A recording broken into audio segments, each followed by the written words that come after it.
నమస్తే అండి. మనుషులకి పూర్తి స్థాయిలో మానవత్వం చచ్చిపోతా ఉంది.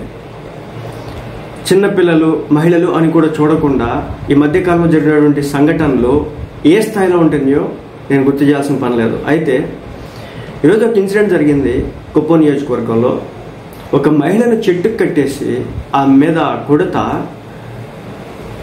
ఆమె మీద దాడులు చేస్తా, బూతులతో రెచ్చిపోతా చేస్తున్నటువంటి పరిస్థితి. ఎందుకు జరిగిందయ్యా అంటే, ఏదో లోన్ తీసుకున్నారట, ఒక 80 నుంచి 85 వేల రూపాయలు. దాంతో ఒక 25 ఏళ్ల ఒక మహిళని అంత దారుణంగా ట్రీట్ చేసినటువంటి పరిస్థితి. కుప్పంలో మహిళను చెట్టుకు కట్టేసి దాడి చేసిన వారిపై కఠిన చర్యలు తీసుకోవాలని చెప్పేసి నారా చంద్రబాబు నాయుడు గారు రియాక్ట్ అయినారు. ఇది కూటమి ప్రభుత్వం యొక్క గొప్పతనం. వెంటనే రియాక్ట్ అవుతున్నారు. అంటే ఆడు మనోడా, పగోడా, ఈ పార్టీ కూడా ఆ పార్టీ కూడా అనే చూడలేదు. ఫస్ట్ అసలు ఎందుకు జరగాలి ఇది ఇలాగా? ఏదైనా ఉంటే ఒకవేళ ఇదే జరిగితే కనుక పోలీస్ స్టేషన్కి వెళ్ళాలి, వెళ్ళి అక్కడ కంప్లైంట్ ఇచ్చుకోవాలి. వాళ్ళు చేస్తారు. ఇది జరిగిన పక్షంలో కోర్టుకు పోవాలి. అక్కడ జరిగిన పక్షంలో అక్కడ ఆల్మోస్ట్ అన్నీ జరుగుతాయి, కొంచెం లేట్ అయినా కానీ ఏంటంటే అప్పటికే ఈ విధ్వంసం చంద్రబాబు నాయుడు గారు ఆదేశించారు. తిమ్మరాయప్ప అనే వ్యక్తి మునికన్నప్ప దగ్గర 85,000 అప్పు తీసుకొని పారిపోయాడు.